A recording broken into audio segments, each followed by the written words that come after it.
अब हम आ जाते हैं बुक की इस एग्जाम्पल पे। मैंने हर टॉपिक से रिलेटेड, हर क्वेश्चन से रिलेटेड जस्ट एक एक एग्जाम्पल को यहाँ पे डिस्कस कर रही हूँ ताकि आप क्वेश्चंस को इजीली सॉल्व कर सकें। क्वेश्चंस भी मैंने सॉल्व किए हैं, उनकी भी आपको वीडियोस भेजूंगी, लेकिन क्वेश्चंस आपके असाइनमेंट हैं, पहले आप उन्हें खुद से ट्राई करें लेक्चर टाइम में ही। अगर वो आपसे सॉल्व नहीं होंगे तो फिर मैं आपको जो है वो सोल्यूशन की वीडियोस सेंड करूँगी, ठीक है। तो आप लोगों का एक तरह से टेस्ट है, ये बहुत इंपॉर्टेंट एक्सरसाइज है। इस एक्सरसाइज को आपको सॉल्व करने की कोशिश करें। अब यहाँ पे फर्स्ट क्वेश्चन इस फर्स्ट एग्जाम्पल से रिलेटेड है और इसी तरह से सॉल्व होगा जैसे कि ये एग्जाम्पल सॉल्व हुई है। कहा गया है कि डी वाई और डेल्टा वाई फाइंड करना है। अब यहाँ पे जब आप डी वाई और डेल्टा वाई फाइंड करेंगे तो दोनों की वैल्यूज़ में आपको पता चलेगा कि एक बहुत ही माइनर सा डिफरेंस है, जिससे आपको ये चीज़ क्लियर हो जाएगी कि डी वाई और डेल्टा वाई बराबर नहीं है, जबकि डी एक्स और डेल्टा एक्स आपके पास इक्वल हैं। वो हम लोग ऑलरेडी प्रूव कर चुके हैं, ठीक है। यानी आप डी एक्स को डेल्टा एक्स से रिप्लेस कर सकते हैं, लेकिन आप डी वाई को डेल्टा वाई से रिप्लेस नहीं कर सकते। ये एग्जैक्टली इक्वल नहीं है, अप्रॉक्सीमेटली इक्वल है, ठीक है। अब एक्सरसाइज के क्वेश्चन जो है वो इसी तरह से हमारे पास सॉल्व होंगे। यहाँ पे उन्होंने दिया हुआ है f of x is equal to x square, derivative by power rule इसका आपके पास क्या आ जाएगा 2x। अब जब हम डेल्टा वाई फाइंड करेंगे तो डेल्टा वाई के लिए हमारे पास वैल्यू क्या होती है, f of x plus delta x minus f of x. तो आपने f of x plus delta x, अब आपके पास क्या हो जाएगा, एक्स की जगह x plus delta x put कर दें तो आपके पास x plus delta x whole square आ जाएगा माइनस एक्स स्क्वायर। अब यहाँ पे आप जो है वो स्क्वायर का फॉर्मूला इन्होंने जो है वो ओपन करके उसको सिंप्लीफाई किया हुआ है। तो आप भी यहाँ पे स्क्वायर का फार्मूला ए प्लस बी होल स्क्वायर का जब आप फार्मूला ओपन करेंगे तो एक्स स्क्वायर के साथ जो है वो कैंसिल हो जाएगा और बाकी आपके पास ये टर्म बचेंगी। अब आपको डी एक्स दिया हुआ है और डी एक्स और डेल्टा एक्स आपके पास बराबर होता है, तो आप डेल्टा एक्स को रिप्लेस कर दो डी एक्स के साथ। अब यहाँ पे आप x की वैल्यू पुट करो 2 और डेल्टा x की वैल्यू पुट करो, सॉरी dx की वैल्यू पुट करो 0.01 और उसके बाद इसको सिंप्लीफाई कर लो, आपके पास डेल्टा y की वैल्यू जो है वो आ जाएगी। अब नेक्स्ट हमने फाइंड करना है dy का फार्मूला क्या है, f prime x dx। f prime x की वैल्यू आपके पास क्या थी 2x, x की वैल्यू 2 पुट करें और dx की वैल्यू 0.01 पुट करें और इसको आप सिंप्लीफाई कर लें। अब यहाँ पे जब आप दोनों के अंदर डिफरेंस देखेंगे डेल्टा y में और dy में, तो ये देखें ये बहुत ही छोटा सा डिफरेंस आ रहा है 0.0001, ठीक है, जिसको आप जो है वो जिसकी वजह से ये अप्रॉक्सीमेटली इक्वल का साइन आ रहा है, एग्जैक्टली इक्वल का साइन नहीं आ रहा। तो ये आपके पास एग्जाम्पल जो है इससे रिलेटेड एक्सरसाइज का क्वेश्चन नंबर 1 है। डिफरेंस क्या है, उन्होंने आपको दिया हुआ होगा x changes from 2 to 2.0 something value उन्होंने दी हुई होगी, तो आपने क्या करना है सेकंड वैल्यू में से फर्स्ट वैल्यू को माइनस करके डी एक्स फाइंड करना है और जो फर्स्ट वैल्यू दी होगी वो आपके पास एक्स की वैल्यू होगी, ठीक है। ये हम एक्सरसाइज जब करेंगे तो उसमें मैं आपके साथ डिस्कस करूँगी। अब एक्सरसाइज का सेकंड क्वेश्चन इस सेकंड एग्जांपल की तरह सॉल्व हो रहा है कि डिफरेंशियल फाइंड यूज़ करते हुए आपने d y by d x find करना है।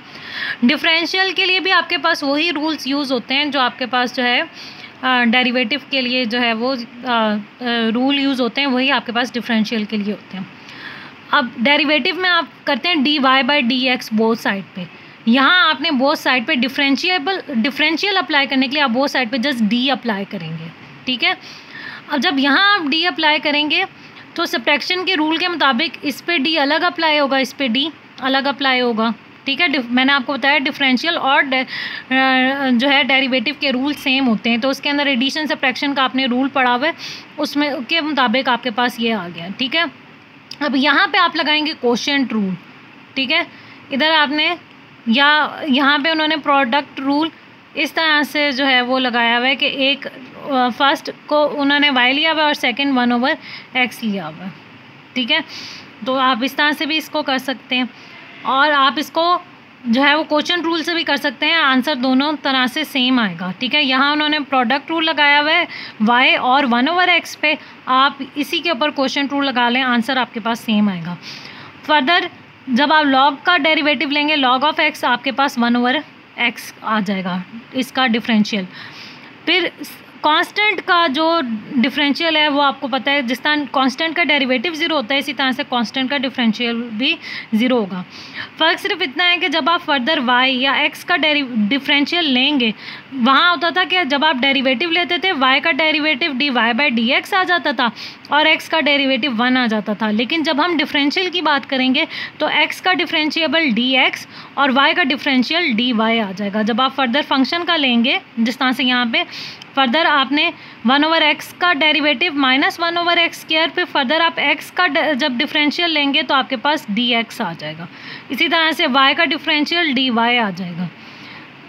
तो इसको इस तरह से जो है वो फिर आप फर्दर आपने अगेन उसको वैसे ही सॉल्व करना है जैसे आपने सेकंड चैप्टर के अंदर सॉल्व किए थे कि dx वाली टर्म्स को इक्वालिटी की एक साइड पे, dy वाली टर्म्स को इक्वालिटी की दूसरी साइड पे, dx वाली टर्म्स में से dx कॉमन ले लें, dy वाली टर्म्स में से dy कॉमन ले लें और फिर आप उसको dy/dx को फाइंड कर लें। एक्सरसाइज में उन्होंने कहा है dy/dx भी फाइंड करना है, dx/dy भी फाइंड करना है। उसके लिए आप इसी का रेसिप्रोकल ले लें लास्ट आंसर का, तो आपके पास dx/dy आ जाएगा।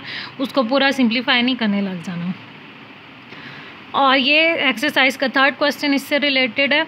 इसी तरह से अब इस क्वेश्चन को आपने किस तरह से सॉल्व करना है कि आपके पास जो है वो कोई यहाँ पे स्क्वायर रूट 17 का आप स्क्वायर रूट नहीं फाइंड कर सकते, तो 17 के नियरेस्ट आपने वो नंबर देखना है जो कि परफेक्ट स्क्वायर हो, यानी जिसका आप परफेक्ट स्क्वायर रूट फाइंड कर सकते हैं।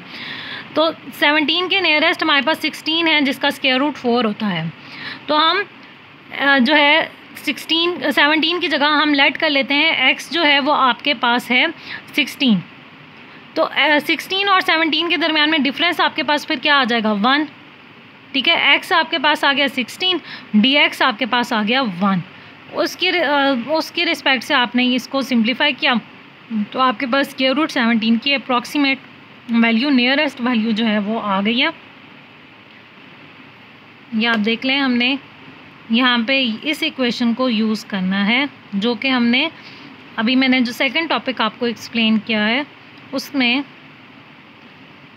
जो हमने अभी आपको मैंने बताया कि डेल्टा y में और dy में क्या डिफरेंस है, उसमें हमने ये इक्वेशन ड्राइव की है ना, उसके एंड में वही इक्वेशन है, उसको हमने यूज़ करते हुए इसको सॉल्व किया है। इसमें वैल्यूज़ पुट करके f(x) की, f(x) प्लस डेल्टा x की, dy की और dx की, f'(x) की, सबकी वैल्यूज़ हमने सब्सटीट्यूट करके इसको सिंप्लीफाई किया।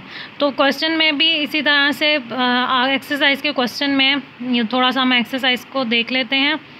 इसी तरह से इसका जो है वो नेक्स्ट क्वेश्चन, साइन 46 की वैल्यू हमारे पास नहीं होती, 45 की वैल्यू हमारे पास होती है। तो आपने वही साइन 45 डिफरेंस फिर आपके पास क्या हो जाएगा 1 डिग्री का, और उसको फिर आपने साइन का डेरिवेटिव आपके पास क्या होता है cos x, और उसकी रिस्पेक्ट से आपने अप्रॉक्सीमेट वैल्यू फंक्शन के अंदर वैल्यूज़ पुट करके फाइंड कर लिया। अब यहाँ पे जो है एक्सरसाइज आपने किस तरह से चेंज करनी है, यहाँ पे लिखा हुआ है x चेंजेस फ्रॉम 3 to 3.02। तो आपने 3.0 सेकेंड वैल्यू में से फर्स्ट वैल्यू को माइनस कर देना है, आपके पास dx की वैल्यू आ जाएगी और जो ये फर्स्ट वैल्यू है ये x की वैल्यू आ जाएगी।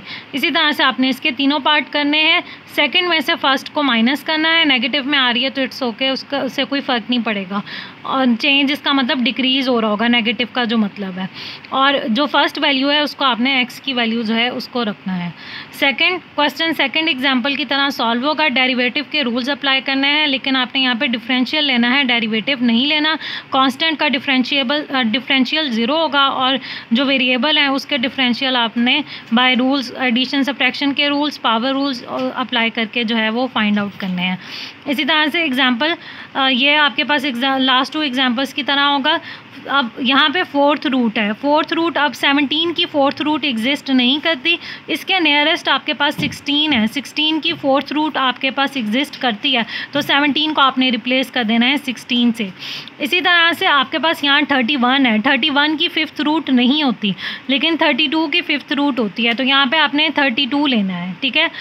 x की वैल्यू 32 हो जाएगी और dx अब आपने इस चीज़ का ख्याल रखना है, जब आप 31 में से 32 को माइनस करेंगे तो -1 आएगा, ठीक है।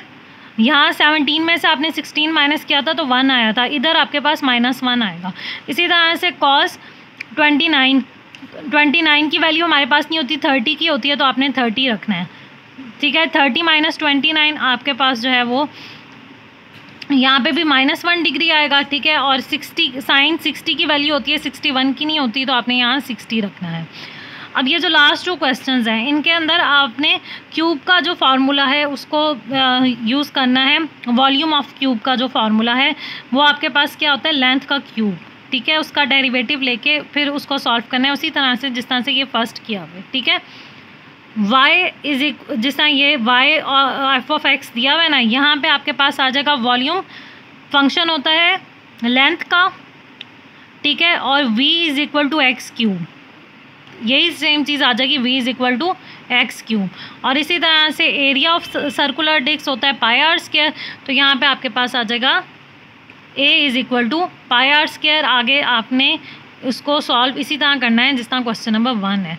तो ये एक्सरसाइज आप लोग ट्राई करें, इसके जो क्वेश्चंस आपसे नहीं होंगे वो फिर मैं आप लोगों को करवा दूंगी। वैसे जो है वो सारे क्वेश्चंस की सॉल्व वीडियो है, लेकिन पहले आप लोग ट्राई करें, आपके असाइनमेंट है, लेक्चर टाइम में इसको ट्राई करें, नहीं होंगे तो फिर मैं आप लोगों की हेल्प करूँगी।